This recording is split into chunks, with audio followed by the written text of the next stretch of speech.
You're actually, are you booked to play in an Ottawa event for the 26th? I saw your name on a poster. Yeah, so I was contacted by one of the organizers to see if I would play. What is this? It's an event to raise money in support of the Wet'suwet'en people out in British Columbia who are contending with issues over the pipeline. Can you summarize that issue for me? Because I've seen a lot of coverage. My position on the whole situation there is that Canada really has no business in there until they resolve some of the internal problems that are going on. And those internal problems stem from the fact that there was a split in leadership that was created by the Indian Act back in 1874, I believe it was, the year that it was imposed. And I use the word imposed because that's the truest sense of how this act was legislation became. It was imposed on top of a sovereign nation, which is in most corners of the world that's illegal. You can't do that. But in Canada, that's what happened. And so interesting legalities too, because in this particular case, when it went to the Supreme Court, the delegate, that ruling is really foggy. I read an analysis on that ruling. It's and that goes both ways too. You can read it different ways. Yeah, but you also have to remember that's a court. A court backing up of the same government that and that's why it was illegally imposed legislation on a sovereign nation. Well, that's why it's an important case, because in the ruling, it holds that mirror and says, like, you can read into it that,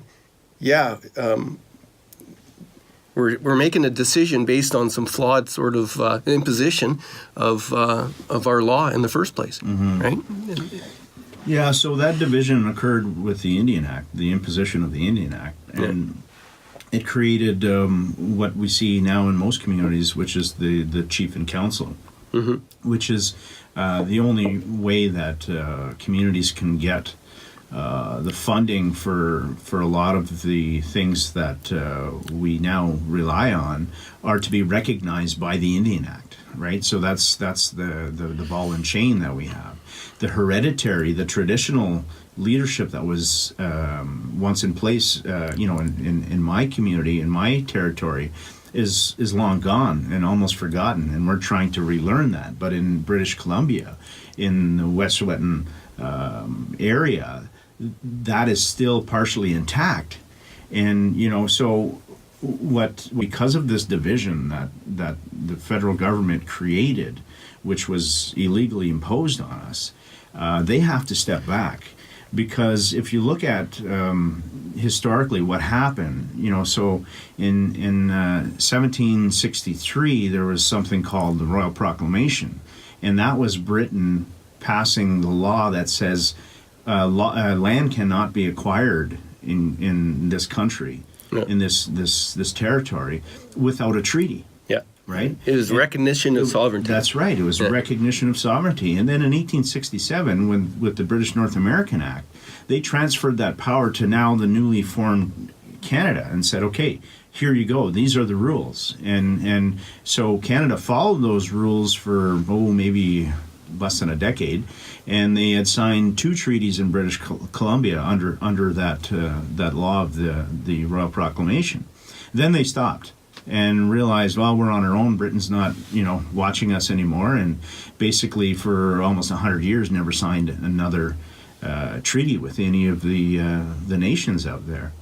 This end was a little different. A lot more treaties were signed prior to 1867. That reminds me, and I don't want to forget, but I don't want to interrupt you either, about the 1850 treaty that Nipissing is a signatory to, Robinson Huron, and there was a recent court decision. Yeah, over the annuities. Yeah, and actually, one of your ancestors was a signatory of that treaty, Shabagisik. Yeah. And so, even though you're a First Nations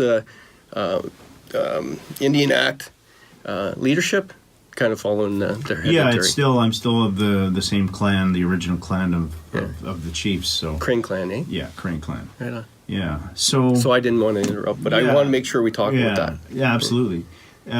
So yeah, for 100 years, you know, the Crown never signed any more treaties until 1997, when that all changed with the court decision that you just spoke of. That essentially did recognize that, you know, the First Nations in the BC interior and territories where there were no treaties still held title to that land, because according to their own laws, they didn't acquire the land through treaty process. Yeah.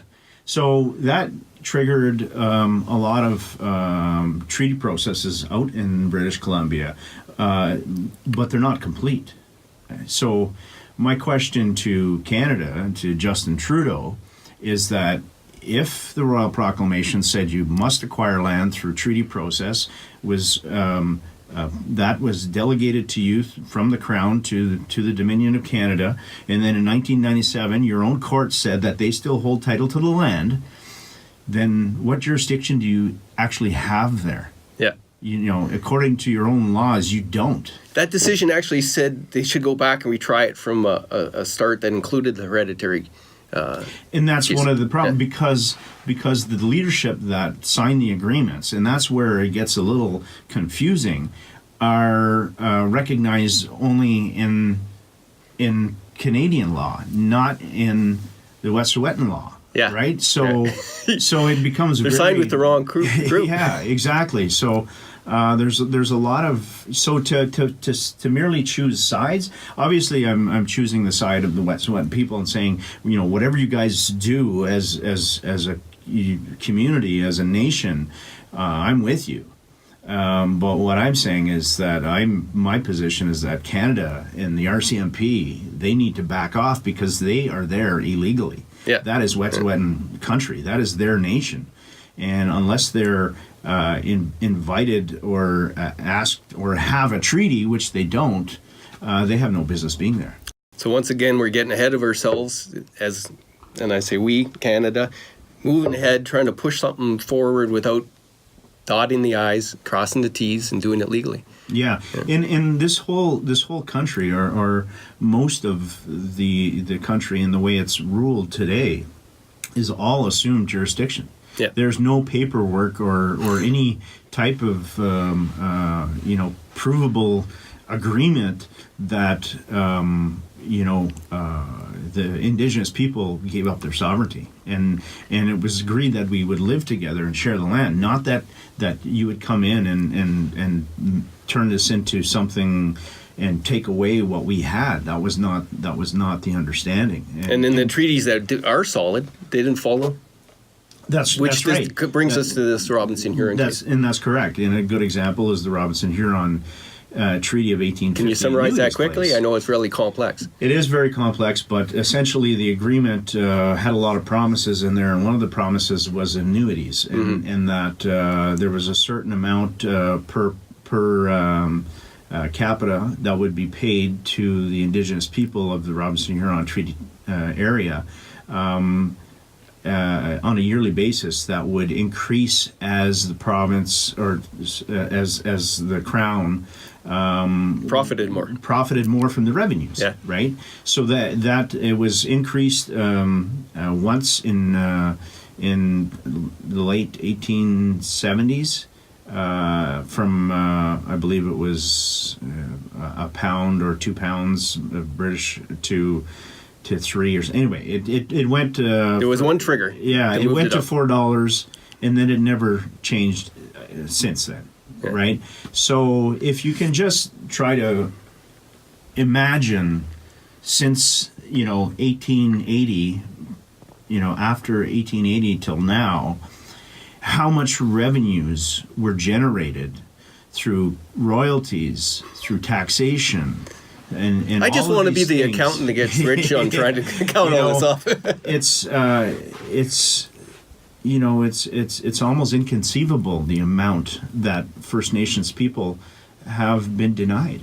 And I saw in the decision or something, and you can correct me if I'm wrong, but when they start to do that backtracking on the accounting and decide, okay, they can't count the money that was used for other purposes, like say they helped out on a road in your community, they can't say, well, that's part of the money. We gave you some money before on the road. That was the money. Yeah. I know the ruling says, no, you can't do that. No, you can't do that. Yeah. No. And there's a lot of but there was a lot of other promises made in the treaty, in this agreement, in this contract, if you will. Yeah. Besides the annuities was just the one part of that. Yeah. And so that's what makes it very complex. And when you add a layer of like per capita, and you think of all the people that have come and gone. My ancestors, that money was never paid to them, and it just becomes when you look at, we start peeling back the onion on this, because Yeah. if you look at the residential school situation that they imposed and reduced numbers through the laws, through the Indian Act, who was recognized as First Nations because of marriage and all this other stuff. Yeah, there's numbers, there's big numbers. That it's a complex. The way a lot of First Nation leaders, including myself, look at this whole situation is that First Nations people in this country should be some of the richest people in this country. Yet we're the poorest. We're the highest amount in jail. We have the highest addiction, alcohol, drugs, in childcare, all these things. That's what we got out of the deal, and what should have been equal partnership and growth turned into nothing more than severe punishment. Yeah, destructive assimilation to reduce your numbers, really. Mm-hmm. And all to get out of the fiduciary responsibility of the contract, of the treaty, right? Yeah. I remember when I was with the Anishinaabe News back in '95 or so, when they were actually just moving forward with their notice of intent for this Robinson Huron. Yeah, it's been a long time in the works, and wow.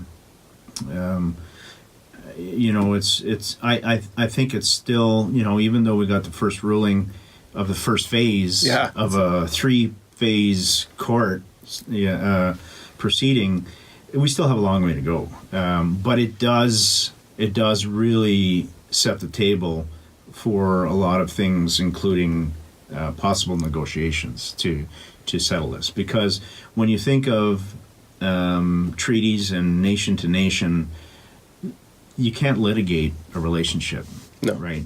And so the best way to do it is to sit down, roll up your sleeves and get to work on this stuff. It's almost, we talk about reconciliation and some other things, but it's actually going through a divorce settlement for both sides to start over, right? Because whatever that was that wasn't good living conditions, and you have to make a new deal. Yeah. Negotiating. I think the deal was okay. Yeah.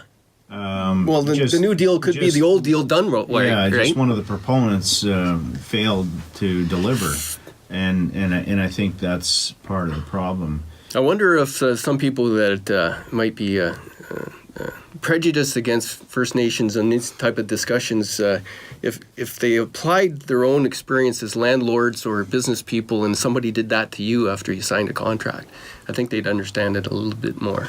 Well, and that's part of the message. I was quoted a few weeks back,